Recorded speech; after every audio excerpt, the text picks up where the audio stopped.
that I have right here. So Werner, what do you think of their film? I'm just curious.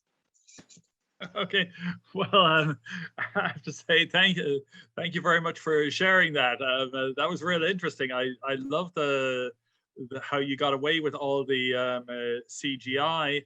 I don't know. I've got some funny thing here about a meeting being recorded, which I can't get rid of, but hope everyone can see me. Yes. Yeah, we can. You had some awesome colors in there. I have to say that kind of teal orange look was absolutely great, and that I'm kind of curious how this is going to go on. That you obviously put a lot of work into it, but how this how this story goes on. Obviously, it is a short, like you introduced, and it ends with the cliffhanger in terms of how this all goes on, and that. I have to get back to that. Obviously you shot a bunch of it in front of green screen, and really, you couldn't tell that it was green screen. I mean, those animations looked awesome, and that. I mean, you could tell they were animation, but they were well done. That they blended very well in that. So, well done.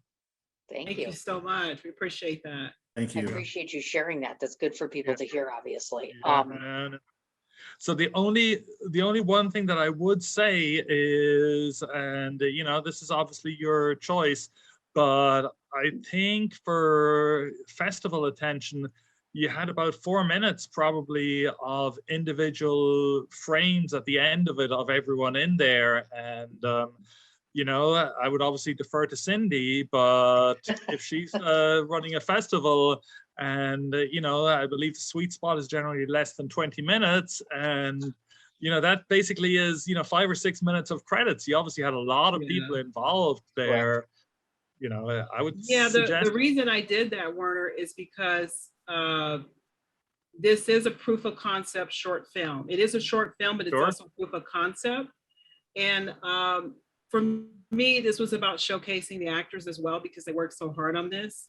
And my hopes really was to include this cast in our feature-length version if we can get financing and distribution. That was kind of my thought process behind the ending. It's just to, and a lot of people don't know exactly what their powers were.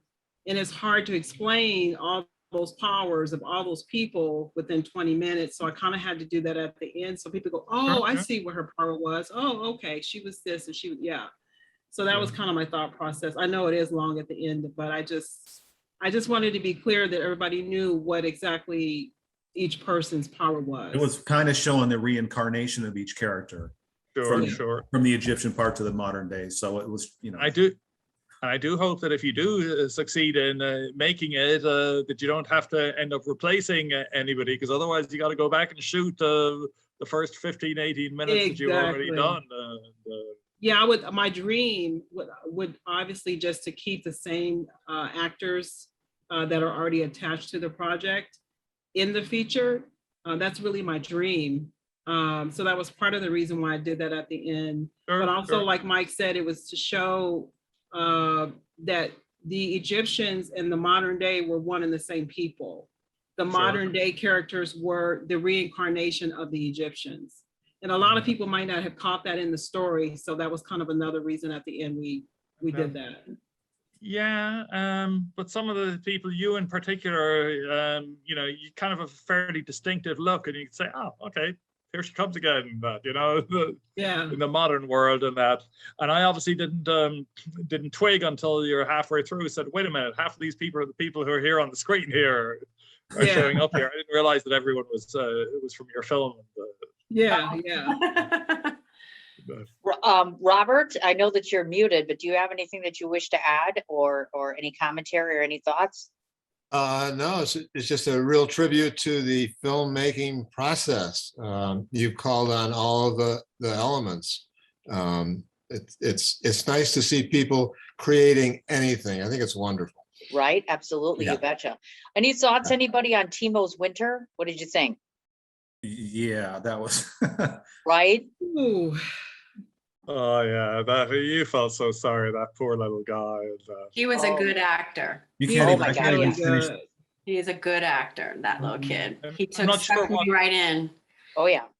I'm not sure what country that was from. Italy. Italy. Yes. Yeah, that was great acting, great camera. The lighting, you know, fit So the. was it the mother that passed? Yeah. Yeah. Okay. Yeah. Okay, because they never showed the person that passed, but Right. Yeah, they implied it very nicely though. I Yeah, thought, oh my yeah. goodness, the guy taking the wheelchair and getting rid of it in the trash, you know. Yeah, and when Timo asked if his mom going to make it, and then we're waiting for him to say an answer, and great editing, there's no answer, cut. there's no answer. Shooting right Yes. into, you know, to keep the story moving to, yeah, that was, I had to walk away and That was pretty.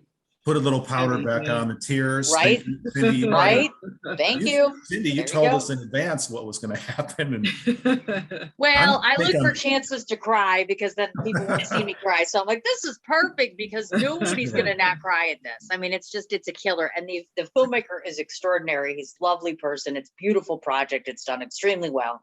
And it was at one of the big festivals. I can't remember which one right now. So I'm very lucky that I get to do shades of things. I get to do true indie, and then I get to do AFI or Tribeca or Sundance, etc. So I'm very blessed. That's a beautifully made film, and I insisted. I actually nagged them until they said yes, and so there you go. So Yeah, that's the end result of that one. Okay, Werner, you're in the hot seat. So I've got a bunch of questions. Number Yeah, one, Sure. you have done like 4 roles on this particular one, because I know you did the writing and the producing, but you also did the camera work and the editing.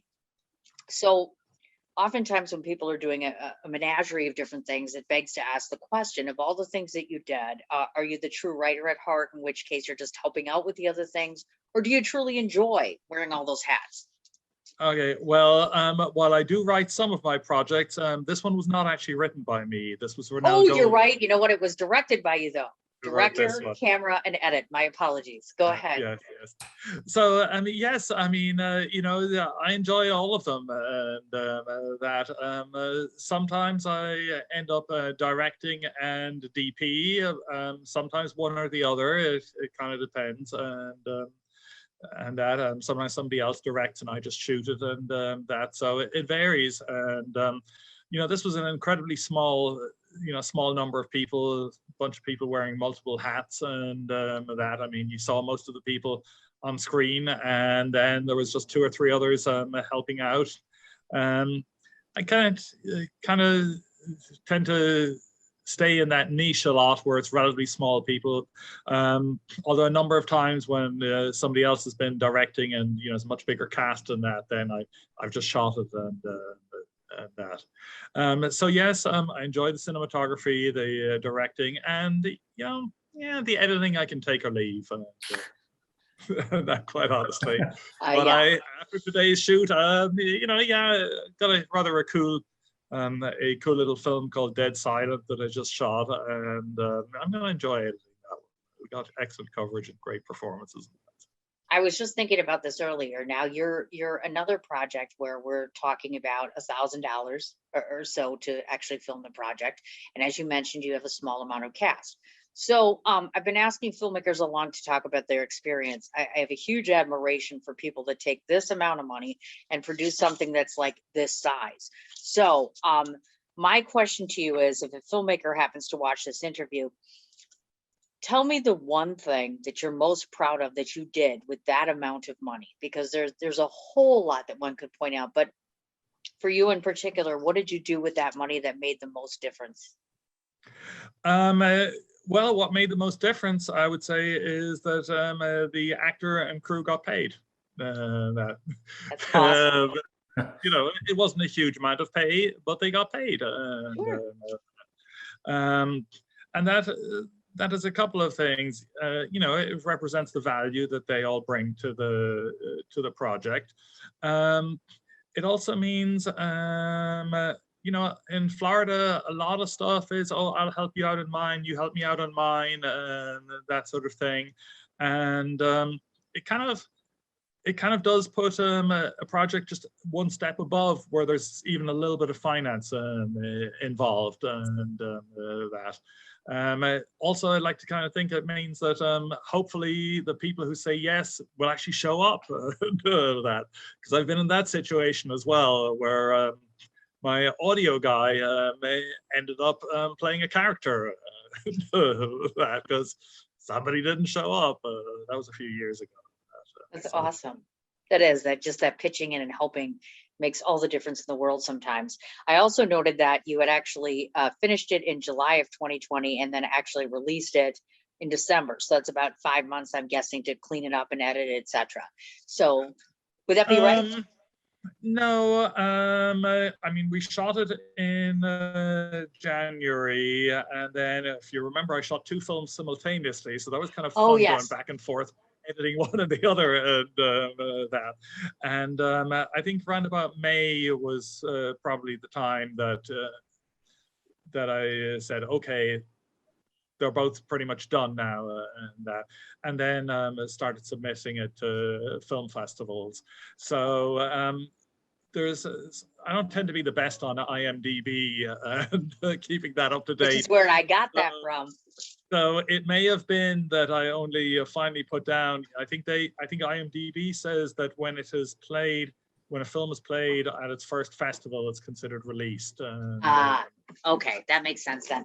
And the reason I bring that up is it lends itself to an editing question. So for you personally, is in terms of doing the editing, it's often been said that you really don't know what the story is going to be until the editor gets his hands on it, finishes it, and then that's where the real story is found. In your case, would that be the case?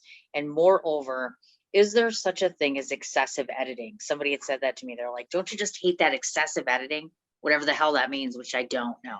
I'm not an editor. Yeah, I don't know. I think for longer projects, it could certainly be, but for a short film that was shot in half a day, you know, I went into it very clearly in that, yes, this is the way I was going to shoot this. It was kind of shot with the edit in mind and the coverage and that. So I don't know. I think it turned out pretty much the way I expected it to turn out. I don't think there was any great revelations in the editing process. Okay. There wasn't such a thing that, you know, we missed a bunch of lines or there was a bunch of ad-libbing in this one. The actors were absolutely awesome. They were well rehearsed. Again, Wife Killer was actually the second film shot at the location on this day in the 2 adjacent rooms. This one, by the way, the background was really cool. Dr. Marival, is the physician whose office this was shot in, and he is an FAA flight examiner as well. So he has these cool aviation maps up on the wall, which you don't see in most of the doctor's offices, but that was what drew me to that particular room of his. I gotcha. So while we were shooting the first short earlier in the day, Ian and Essex, 2 awesome actors, were busy rehearsing in the break room. So by the time we got to shooting, they were dialed in. So. Look at that. Now, speaking of those folks, now I know that Ian and Essex and yourself have all worn the director's hat at one point in time. There's something to be said. So the question is, are 3 heads better than 1? Because I've been on some sets or talked to filmmakers where they're like, oh my God, if you have a bunch of people that all do the same thing at the same time, imagine the chaos that ensues. But I'm guessing in this capacity, it looks like it flowed extremely well because both Ian and Essex held their weight very, very well in those lead roles for the short amount of time you gave them. Yeah, no, you know, I mean, filmmaking is a collaborative process, and you know, I think if you're not smart enough to realize that other people can have good ideas, you're missing opportunities. And that when you know, somebody says, oh, wait a minute, you know, maybe this character should be more in this mental space at this point in the scene or whatever, that. So, you know, certainly. You know, I mean, I made a small little change to Ronell's script in terms of that initial scene with the medical assistant. That was basically, she had actually written it. It takes place in the physician's private office with the police officer. No, the guy's in as a patient. But I also wanted that because for an excuse for him to leave, he has a little push button that he presses and he goes out and he gets the gun midway of that. So, you know, that was really the only change that I made to that. Otherwise, it was pretty exactly verbatim as Ronell wrote it. So she just wrote a really neat little script. I have to make note of the writing there. The one thing that stood out to me, oh my God, it cracks me up every time I watch it. The part where he talks about, oh, my wife is out feeding the homeless. Oh my God, that made me crack up. I'm like, that is so hilarious. Oh, she's out feeding the homeless and making this big to do about it. That was priceless. I'm like, absolutely love that. Obviously we need to talk about the characters themselves. So I have to say that I'm blown away by Essex's ability to just kind of sit there and do one of those numbers like, yeah, keep feeding me your BS. Just keep talking to me. He has such a way about him. And I've spoken to him a few times on social media where he's just so very, he's dapper. You know what I mean? So it would be very easy for me to envision him slipping into this character because I'm like, he's a very sly fox. Was that one of the reasons that you had cast him, or did he come to you, or how did you guys end up working together? Actually, he came through Ian. I had met Ian in one of Joel Wynkoop's films that I shot, Marcus Campton directing. And Ian plays a physician in that. And I'm actually also on screen as a physician in that with Marcus doing the camera for that. So I just reached out. Ian, I don't know if you know, he holds an acting class locally. I asked him and that, so Ian, hey, would you be on for doing this? And by the way, would you know any good actors? And he said, oh yeah. So he recommended it. I said, you know what? I'm not even going to interview Essex. I trust your judgment and that. And, he was great and that. And, as well, they were taking it in a place that was completely reasonable. So there really wasn't a huge amount of directing needed to be done because I found both of the characters so believable. I said, I'm going to let these guys fly with it. Absolutely. And Ian, of course, being a little bit older with a little more experience, is coming across as very charming and cunning, and you would never suspect Mr. Innocent here, like, oh, I don't know what you're talking about. So again, he's very coy in the best way possible.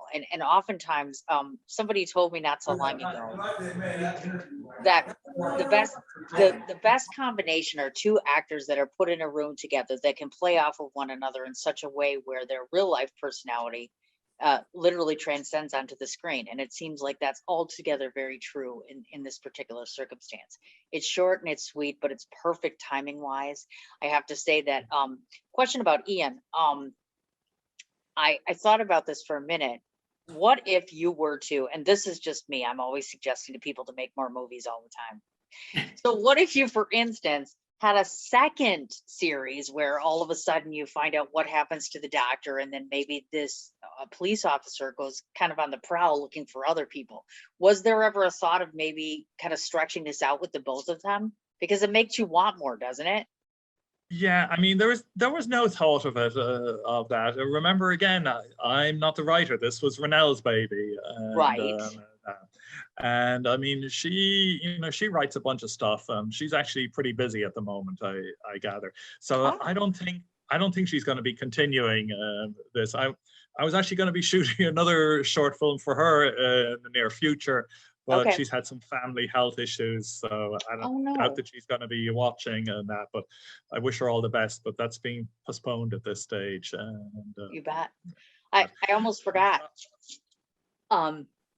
I forgot to ask you collectively, all the rest of you on here, what did you all think of Wife Killer? I was surprised when the picture of the wife came up. That surprised me. I wasn't expecting anything like that at all. I really enjoyed it. At first, I thought the African-American gentleman was the wife killer. And then you switched it to the doctor. I was like, whoa. So that was very, very clever. I loved it. It was really good. well, thank you. Robert, any thoughts? It was really interesting. Sorry to say, I did not see that. Oh, darn. My Yeah. apologies. I'll have to beg Warner to send you a copy Yeah. when we're Good. not on here. Good. Anyone else? Well, it was really interesting because kind of piggybacking off of what Lynn said, if you watch serial killer interviews and such, they're always playing with the cop. And so it's interesting because they're both playing off of each other. You get the sense that the cop, when you figure out at the end, has some tendencies, because he definitely enjoyed that. So it was interesting how that they played off of each other and they kind of switched roles a little bit at the time. So I'm not sure if you guys were intending that, but I mean, definitely kept you guessing who is the actual killer. Like kind of Sure, like I mean, Clue. you know, you don't know it until, well, you kind of guess, well, wow, man, this guy's accusing this guy and and that you want to kill my wife, and that. So yes, it kind of keeps you guessing a little bit. And there's kind of this neat interplay between the two gentlemen. Right. And it kind of played a little bit like one of those 3-act plays. Like, you know, you've got your beginning, middle, and your end. So it was an interesting structure. I thought you guys did a good job. Oh, Thank you. nice. Thank you. Robin, you had something to say? Yes, I really enjoyed it a lot. And I'm actually from Florida also. I noticed the wall. I thought it was a nautical map, not aeronautical. I thought it was, you know, a boating map, you know, and I was like, interesting, you know. I could tell Yeah. that was Florida. For me, that's what Florida's all about. So Yeah, well, close, but no, like I said, Dr. Marvell is in addition to being a physician, he's also an examiner for the FAA. So he does physicals for pilots, both commercial and whatever, and that. And you know, he's a pilot himself, and he has maps around the place of, you know, I mean, they're Florida, but you don't know what it is because there's all these circles and various air stuff things. I don't know what they are, and that, but gives it a cool look and that. are you a doctor? There's a doctor with your name. Are you a cardiologist? I'm a cardiologist, yes. That is you. Yeah, interesting. Sort of, retired as of about 5 months, but yes, that's me. Oh, wow. Congratulations. Cool. Thank you, thank you. Very, very cool. Now, so my final question to you is, if I did my research right, or IMDb is not updated, it looks like you have screened at 3 festivals. Is that right? Probably. I'm trying to think where it was T-Buff, or Love Your Shorts. I'm trying to do another one. Cosmic Film Festival. So yes, I think 3, maybe that. Yeah, but that. And I just got word that another one is showing in T-Buff next month or at the beginning of December in Tampa. And that's Very cool. And any wins or nominations yet? it was Wife Killer was actually a finalist at the Cosmic Film Festival in Orlando about 6 or 8 weeks ago. Very cool. Okay. Well, tonight we shall make an alteration to that because, as you know, it's October 30th. So anyone in the last 2 days of filming, nominations are coming out at the wee hours in the morning. Maybe. I'm hoping. If it's like 3 o'clock in the morning, I guess we'll have to see how things are here at home. But what I will tell you is I have to say that this film was deliciously silly and wonderful, and I enjoyed it quite a bit. I was very impressed. And of course, so much so that I can't tell you how many, but I can tell you that the name Wife Killer is on the list of nominations. So awesome. Thank you. It's always exciting to tell people that. I'm like, by the way, here's this really great news for you. So I'm like, okay, fine. Thank you. Oh, absolutely. So stay put because now I'm about to talk to this ensemble group right here. So it's premiere night. So you guys have never been on my couch, proverbial couch before, so to speak. And here we all are. So premieres are done a little bit differently because there's supposed to be a big deal made out of them. And you'll find out what the big deal is at the very end. So welcome. It's so nice to see so many faces here. I want to start off by talking a bit about the obvious, which is you have a huge cast, which I have the biggest admiration for any creator that decides to put in so many different talents into one production, whether it's a film, TV show, stage, whatever have you. So I want to talk about the technical part of that first, which is most filmmakers, when they're creating, don't really realize they love the concept or the theory of using that much, but the reality of it can be very different. So I'd like you to talk a bit about what that experience was like with such an array of actors, and more importantly, how do you work within a certain amount of budget, and did you have to stop and start and make more money, etc.? What was that like? Yeah, so I have such a vivid imagination. I had to put 32 people in this movie. you know, these are all actors that I've worked with in past projects. We've known each other for a long time. We're like a big family. And we, you know, cast each other in each other's films all the time. We've been doing this for many years now. So I really love this group of actors and filmmakers. They're also filmmakers and they shoot their own projects as well. It was very difficult. You know, you've got to hire crew. You know, I had 20 people in my crew. It was a huge crew.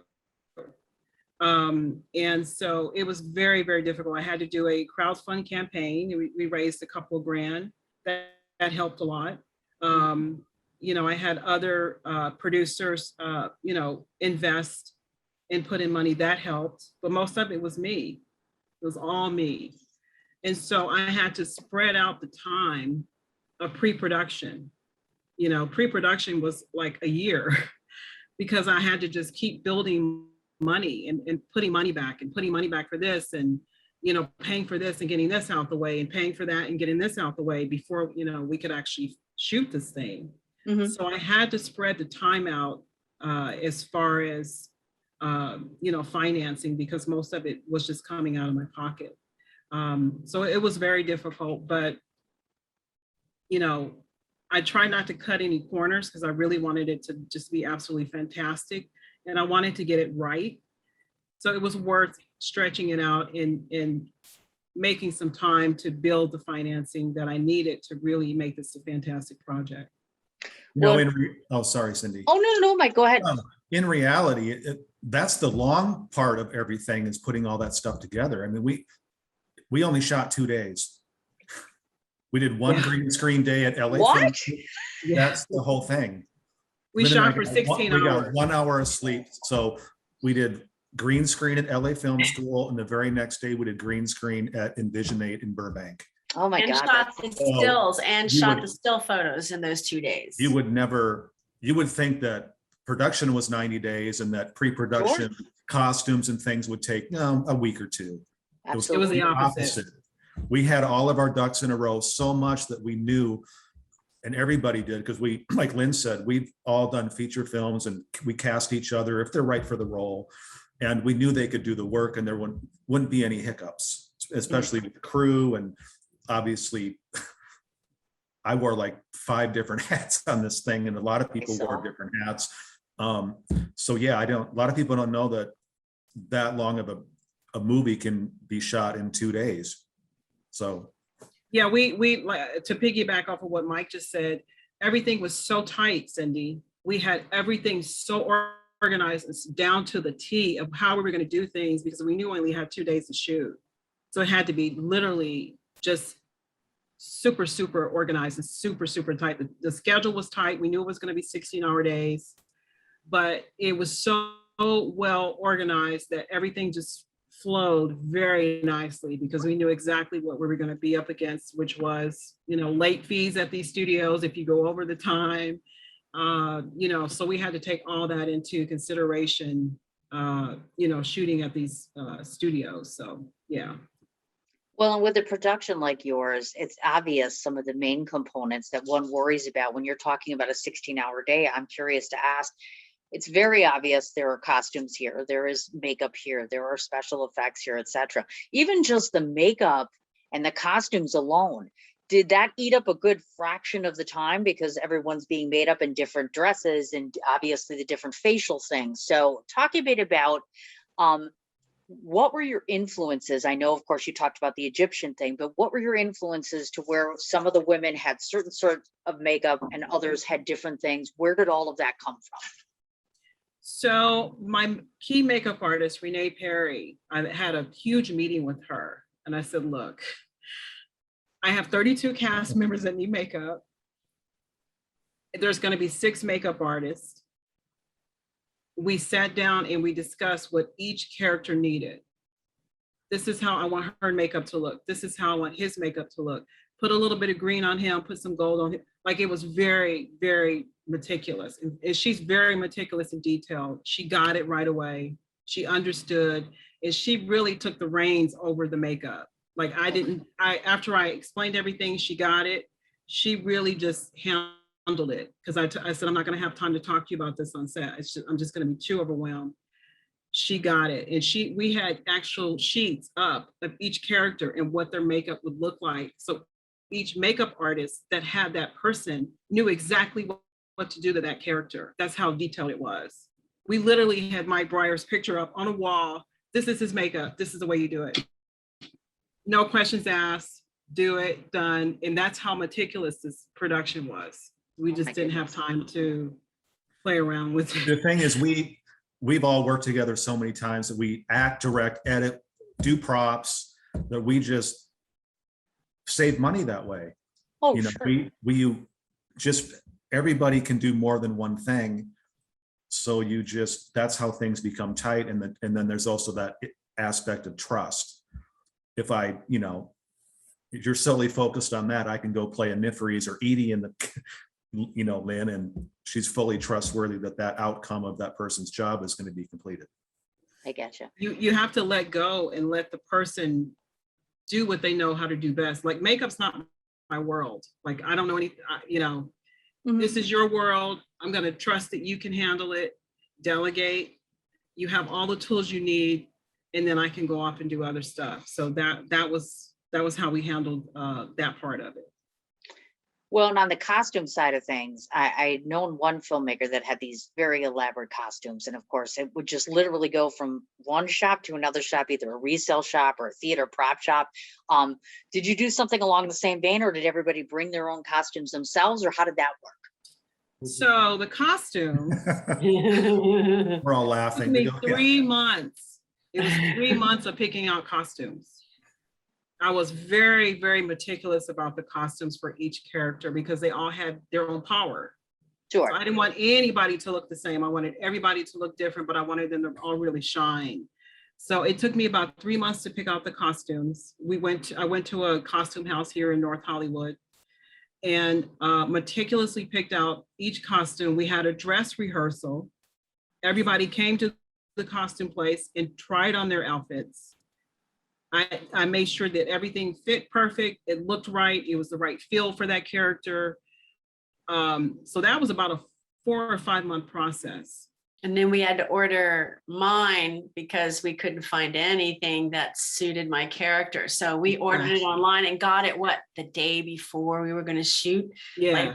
or 2 days before. It was a little nerve-wracking. There was a few characters that Mike Breyer's costume was separate from so there was a few costumes that were special that I had to, order or pick out. When you're trying to find, especially in LA, you're trying to find people that have a green screen and or be able to book those dates. So when we booked LA Film School and Envisionate, we had a couple months. So that was the time to really, since the money was already there, to really get everything.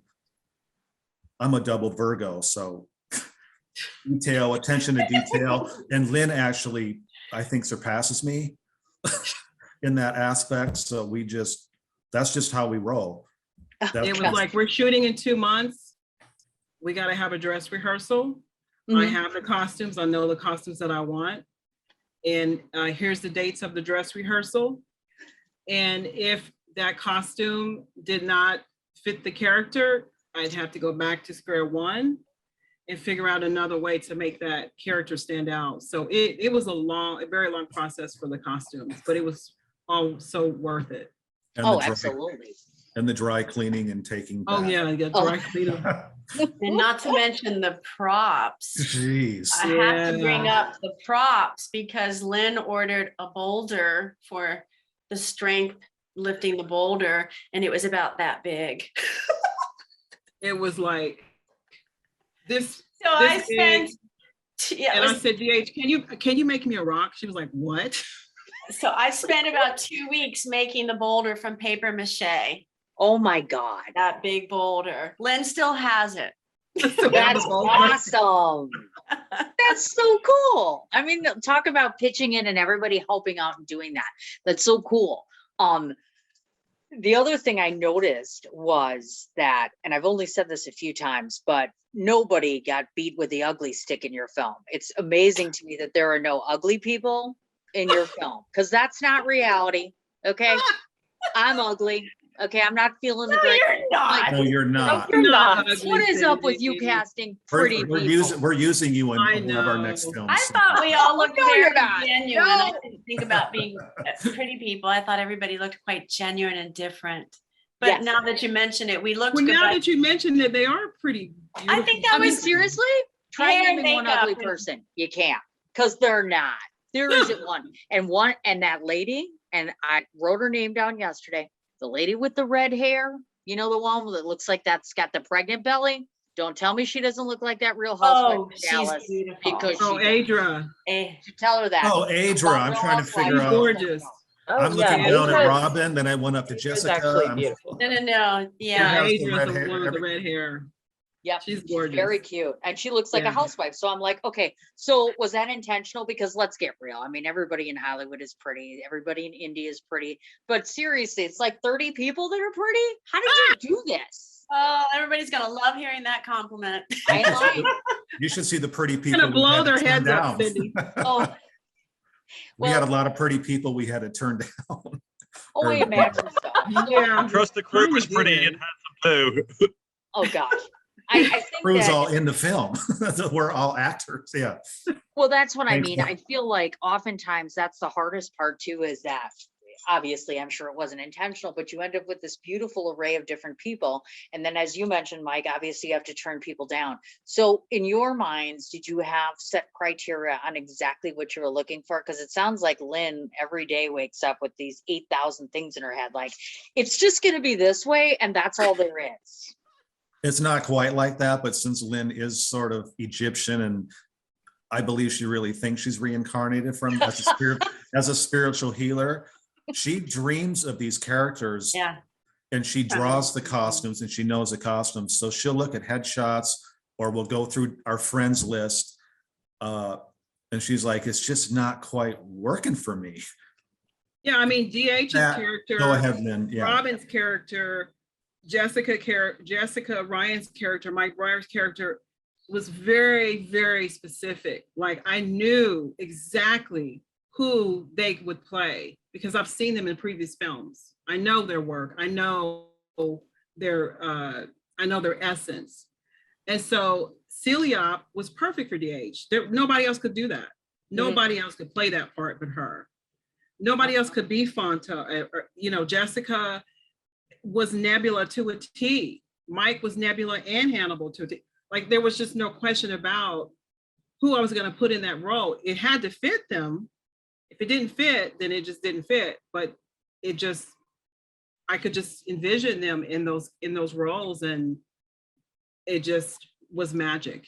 It was And I literally think it helped magic. too because Mike and Jessica and the group of us that's here, I think we've all worked together on 4 films. Or We're an more. 4 or ensemble. 5, yeah. So I think that helps a lot because there's an ensemble cast that you've had a structure with, and then the rest of the cast is filled in by another project or a referral or somebody who maybe you did audition off the cuff.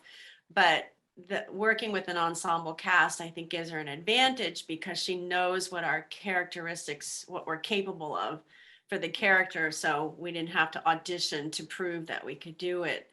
I see interviews and things like that where filmmakers or actors talk about these filmmakers and producers are always working with the same cast and crew over and over and over. Well, you know what? There's such a familiarity with that there's no nervousness from a cast member or a crew member. It's like a family. It's like a year could go by and you're right back at it. Like, where's my mark? Let's shoot this. Let's get going here. That's just, if you're lucky, you can do that. I mean, not every, Werner's film, those are kind of particular people. You can't, you can't just pick out of your 30 friends. They might not work for that. Those are great actors with very specific roles. So, And sometimes I just write for that character. Go ahead, Robin.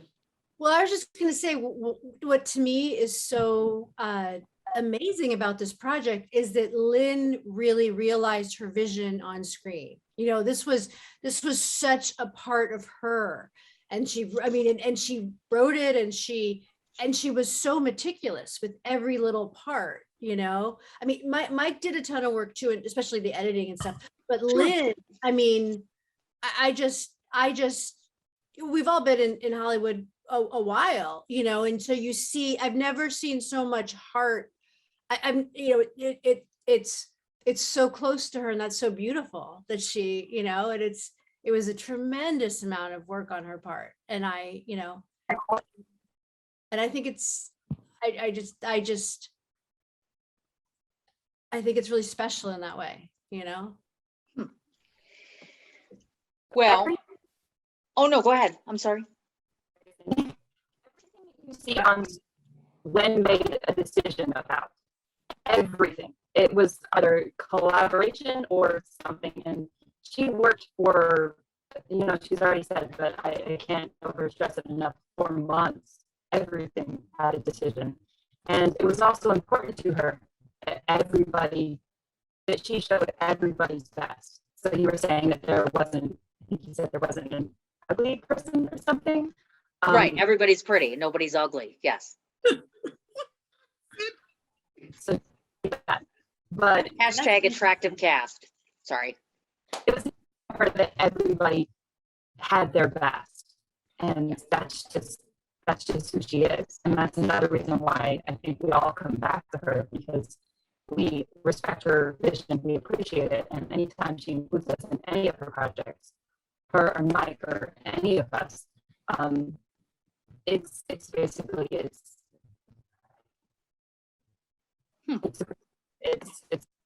respect, and it's a privilege. Oh, listen to that. Now, you know, I have to ask you, Lynn. So you're talking about everybody else and how they're perfectly fit, etc. So was Lynn perfectly fit to both of her roles? Because she had 2 roles.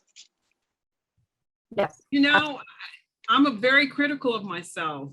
You know, I really, if I didn't have so many hats to wear, I probably could have done a better job at the acting, to be honest. It was really, really difficult to get into character when I was watching everything happening. And everybody coming at you with questions. And everybody Lynn, coming Lynn, at me. Lynn. It was very, very difficult. That was probably the most difficult part of this whole thing, was being an actor. So I had to come on set, take off the producer hat, like literally take it off. Like, you cannot be a producer right now. You've already done the work. The work is there. The work shows. It's already set up and ready to go. You just have to trust that it's going to go well. And As you're in the be parking an lot, actor. as you're in the parking lot directing traffic for Directing people who don't traffic. know where to go to LA. Nobody knows where to go. I'm out on the street, you know. Lynn doing always, this. You're on It's funny. camera in 5 minutes, Lynn. Yeah. Lynn will go, oh my Your God. costumes in room number 2, you know, it's just like, and I had to really just say, no, you have Lynn and I stop go, it. It's going to be okay. we go, I wonder what it'd be like to just be an actor in a film. So if we get something very rare like that, we do get those. We Like, don't oh my God, remember. Mike, just go be an actor. Like, we're not, I'm in my Nebula outfit directing on the set, and the, you know, it's just, okay, sorry, I'll answer your, I've got to go, I'm in the scene. Okay, action. You know, they all get that, but it's not, you know, I remember, I think Ben Affleck or somebody was starring in a movie that he directed, and I was like, oh, it's not easy.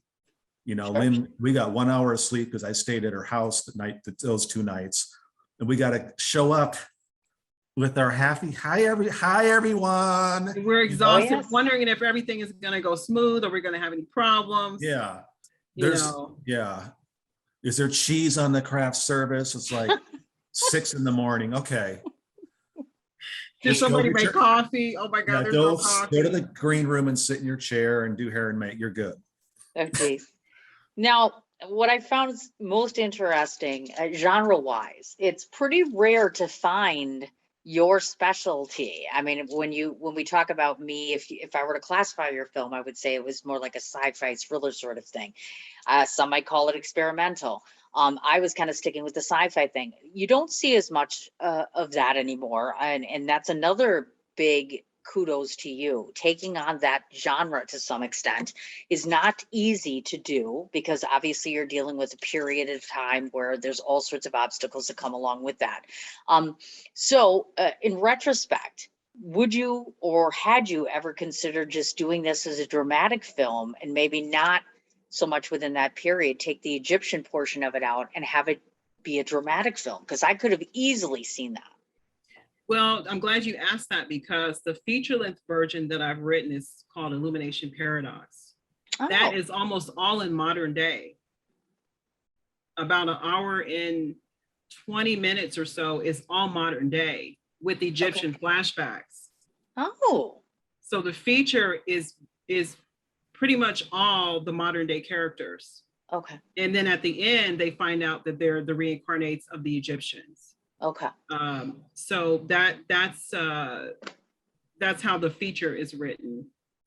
The 20-minute version that you guys saw, I had to put both of them in there to explain, what was happening. Sure. But the feature-length version is pretty much all modern day. It's Okay. more about the modern day characters. Now, some of the judges had indicated to me, and I had even thought about this myself when I was watching it, just the idea of some of them thought, well, I understand the reason for your switching between civilizations. You're in one set, then all of a sudden you're in modern day, which made sense to some extent. But overall, I think all of us unilaterally were like, yeah, maybe we could have just stayed in that universe over there. You know what I mean? It's magical and all the colors and everything else and all that good stuff. And I get the whole idea of where you were going with that. But are you satisfied with that? Because it's so beautiful with all of that you bring to the table, and then you change it, and then you take us to a modern day world, which I understand. But you're kind of Yeah. sad in a way, like, yeah, maybe want to stay in that fantasy place a little bit longer. Well, that, we hear that a lot, but what's fun about that, if we're pitching this to studio or producers or just Sure. whoever has money, they say exactly what you said. Love it. It's different. We're going to fund the modern day. Let's fund the modern day. We'll just throw some flashbacks into the Egyptian, or for that one chance that this proof of concept short film was a little different than everybody else's, somebody might just love the Egyptian part and go, let's just take a risk here. Black Panther. Yeah. Things like that. That was a huge risk to do that movie, and it's the highest grossing film ever almost. Oh, sure. So, but you can elaborate on that, Lynn. Yeah, I think that it's such an interesting film that you could go either way. You could just make a whole film in Egypt, or you could make a whole film in the modern day. And my reasoning kind of behind that, with the feature being mostly in modern day, is because, me being a, not real well-known filmmaker, it's not going to be as expensive to shoot the modern day portion. We can't go to Egypt and shoot this, so. Right. There was a little bit of reasoning behind that as far as like financially, if I do get this project picked up for the feature, it's more feasible to shoot most of it in modern day with Egyptian flashbacks. Oh, sure. Rather than shoot the whole thing in Egypt, that's, millions and millions of dollars. So maybe the second part to this, maybe Illumination Paradox 2 could be all shot in Egypt. Once we get a little clout and a little notoriety, then we could get the financing to shoot all of it in Egypt and focus just on those characters. That's something that I wanted to talk about because this comes up a lot. Normally, most of us filmmakers have all talked about the value of having the recognizables in a film. And so I noticed that in your particular film, with being newer, it's quite the leap to not have a recognizable. Usually a person who's shopping around, especially for funding, that's the first go-to is we have to have a name or recognizable, etc. But you didn't. And even though you didn't, you still have a pertinent, powerful story with beautiful wardrobe, costumes, makeup, the whole bit. You're not missing anything. And it's appealing enough even without the star power. So I guess I'm wondering, from a marketing standpoint, would you have gone back and said, yeah, you know what, maybe we should throw in a name or two? Did that ever cross your mind? Oh, yeah. Yes, it did. I still want Lawrence Fishburne. Oh, One of the, Yeah, I really want Lawrence Fishburne. Finn I've been was talking about pushing Lawrence that with- Fishburne forever. with his manager and agents for months to try to just get I one. tried to just, I We just did. tried to get in somehow to get him to star in this, to just Sure. be anybody. I would just make up a role for him, but you know, it's very difficult to do when Sure. when you have that sort of, that level of actor. I'm still gonna pitch for Lawrence Fishburne for the feature. Okay. That's why. and- Oh, yeah, go sorry, ahead, Lynn. Mike. Well, No, go that's, you mentioned IMDb is like that's why Illumination Paradox is in development on IMDb, because we all know, we've all been around the block a long time, that we are not going to be cast as our roles in this proof of concept. It's going to be the Lawrence Fishburnes, whoever it's going to be. Right. Yeah. That's why, I mean, originally we were all on Illumination Paradox, Lynn's feature film script as these characters, and we realized that it looks like that film's already done and complete. So Okay. we got to put that down to Illumination Paradox in development, and that's how Lynn came up with Enipheres to be this proof of concept short film. So we all know that we might be playing trees in Illumination Paradox. We might be in the But background just I'll- waving or something. I'll play the best birch tree that you've ever seen, okay? Oh, gotcha. Hashtag attractive trees, attractive Yeah. homes, attractive yeah. pots, pans. My They're gosh. the best looking trees ever, yeah. There you go. Yeah, my dream, Cindy, would be to have, Lawrence Fishburne and these, A-list actors Sure. playing the main characters, the principal roles, and then have my cast that's already attached play some of the, supporting roles. That would be Sure. ultimate dream. Sure.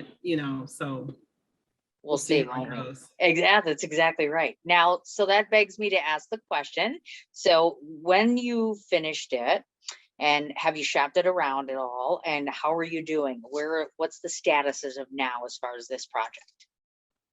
So I wanted to just dedicate this year to just the short film proof of concept Enipheres. I Sure. wanted to get it in festivals, I wanted to get it some notoriety, some, I can't even think of the word, some, Attention? attention. Next year, it's all about Illumination Paradox. Okay. Here's Enipheres, here's the proof of concept, watch it. This is what we're going to pitch to, hopefully to executives and studios. Okay. We Gotcha. have a full producer's pitch deck. We have a graphic novel that we just had drawn with all the characters in the story, 7-page Nice. graphic novel. Okay. We are already set up to pitch Illumination Paradox, the feature. And Okay. Enipheres is part of that package. Enipheres would be shown as a part of that pitch, just to show what the world will look like in Illumination Paradox. And for Paradox, how much are we looking budget wise, do you think? I had a professional line producer do a budget for the feature. Oh my God, $100 million. Oh my. I Bob, was in write the for a grocery check. store. I was in the grocery store when she told me that, and I had a thing of eggs, and I dropped the eggs in the aisle when she was. I was just like, "Did you say 100? 100 what?" Oh my. I couldn't do that, so I thought, well, let me just shoot a short version of this. I can't afford to do that. That's going to have to be picked up by a studio. And that Sure. 100 million was if you had a lot of the special effects in it, which isn't that why you also shifted to modern day more to bring the budget down some? Yes. Well, the not 100 really. Really? No. Mm. It's 100. It's because of all the special effects. There is about 10 or 15 pages in Egypt.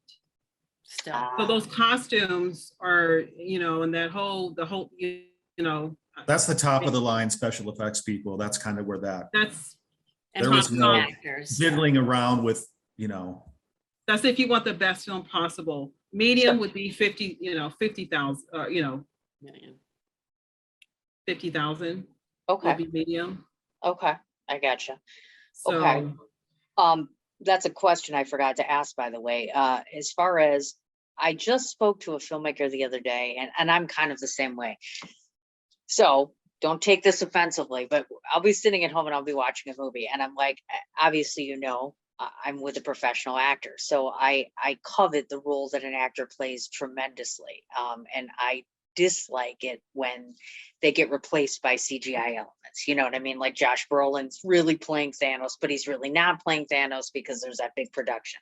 So tell me how you feel about using CGI, because nowadays some filmmakers are really kind of, some sides of the fence are like, yeah, we love it. And on some sides of the fence, they want to keep it more old fashioned. You know what I mean? Not have to using a lot of the green screen and CGI. So with a project like yours, is it possible? I mean, how much CGI can you not use? You know what I mean? You're almost kind of stuck, aren't you? Yeah, I mean, I would love to shoot the Egyptian portion in Egypt Mhm. on a real desert. You know, I would like to have some realness to it. You know, I don't think you can really, you know, I love Thanos. I think Thanos is a great character. I just wish he wasn't animated. But Yes. you know, I just think there's a balance. You know, you can keep the realness there and have this, you know, the CGI and special effects where you need it. But there's something special about, you know, being on a real desert in Egypt, or, you know, having the pyramids in the back, you know. I mean, whoever picks this You up, can't replace that. whoever picks this up, they might just say, it's a lot cheaper just to go to Egypt and shoot. Let's get the permits in another country. Let's just shoot. It's a lot cheaper than the CGI. And then, but there's just certain aspects that kind of need that. So Sure. it's filmmaker's choice. Everything's not everybody's cup of tea. It's just when Lynn had a vision and she just said, this is my vision, I'm going to accomplish it, and we'll just go from there. Not everybody's going to, this isn't directed at you or anybody here. It's just, as everybody here knows as filmmakers, it's, some people are going to like it, some people won't. And Right. you can't really, if you're offended by that, you're in the wrong business. It's You not the can't please industry. every aspect. You can't, Yeah. and that's, It's impossible. Absolutely. So my final question to you before I have some nice things to tell you is, let's say, for instance, someone happens to be watching this and they too have a beautiful piece that they want to put together with an extensively large budget. And let's say for whatever reason, either you or they, when you exhaust your efforts, what is Lynn going to do then? Let's just say, and I don't think this will happen, but let's just say that a studio will not give you what you want. What is Lynn going to do then? Lynn is probably going to try to shoot the feature on her own. That's what I thought.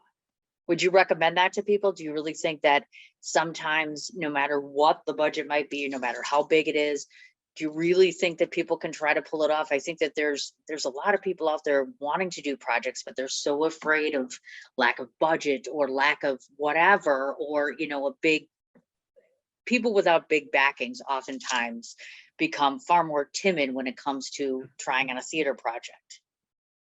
I would just say, I have no fear. I don't have any fear. I really don't. I'm just being honest. I have no fear. Manifest. I'd like to get the proper funding to do this correctly, the feature length version. But at the end of the day, I know I could probably do it. I wouldn't have the budget that I really would need to do it correctly. I would probably have to do it in a scaled down version. But and we've done, anything is possible. We've done things like that. Me and Lynn have a film on Amazon Prime, a feature film. I did 5 shorts before I committed to doing a feature film. And we could probably, our DP for this project, he already knows the Netflix, all the scopes of that, all the parameters for sound and camera work and things like that. So if it is a wrap on the studios and we have to make this a feature film, we already kind of have 20 minutes. We can just, what is a feature with Screen Actors Guild is what, 60 minutes? Yeah, I believe it is 60, yes. So we could do that, and I guarantee you we'll get it at least on Amazon Prime and a few of those other platforms, because we already all have movies on there. Right. Oh, you We bet. put on ourselves. So that's just not, Lynn's not gonna, she's gonna I'm not gonna let it sit on the shelf and get dusty. but you're not gonna cave into not achieving that ultimate dream either. Of course, absolutely. I know, yeah, anyway. Well, I have to tell you, Lynn is by far the most, and this is tongue in cheek, of all the filmmakers that didn't answer me. I gotta tell you, I didn't even know that this woman was participating until like 2 months ago. I had been emailing. I'm like, she's not answering me. So all this time you've been accepted, this woman's not answering me. I'm like, do I have to replace her? What am I We're gonna not. do? You know, this happens sometimes, right? And she's like, oh, really? And I'm like, oh yeah, you're in this festival, da da da da da, the whole bit. I can tell you that once I did find her, she was just full of zeal and excitement, and with good reason.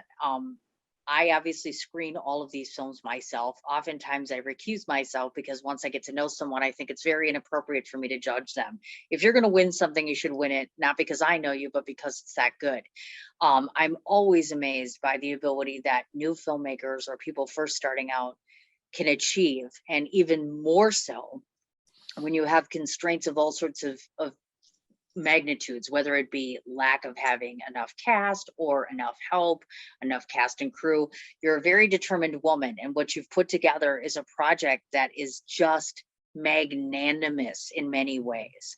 My judges, to put it politely, what they said is that it was one of them called it a masterpiece of small sci-fi. And I was like, okay, I myself personally have had to watch it and rewatch it and rewatch it before I was able to get my thoughts together. And that's not a bad thing. I mean, I screen a lot of films, and sometimes for me, I need to rewatch it enough times until I finally get it. The reason I brought up the pretty people thing so much is because you all accent each other very well. Again, another very well casted movie. It flows very well. The story's easy to watch. You can totally understand that this could easily be a feature film, or really, I don't know why you don't turn it into a TV series. Yeah. First thing I thought of was you may as well just do the series. It's going to be easier to get the money, and you might be able to get your Larry that way. I don't know. I'll call him later because he's in my Rolodex. I'm kidding, by the way. I'm not that big, not even close. But the coolest part about this is that you went to that genre. You went to the genre that most people don't do. You did it in a big way. You've still got big dreams. You're intent on making them happen no matter how you do it. If this isn't the epitome of keeping art alive, I don't know what is. It's the whole reason I have this. And I'm amazed at your ability. You've done things that I could never do. I'm a terrible filmmaker, and I admit it. I keep doing it because he loves it, but I admire this so very much. And Thank you so much.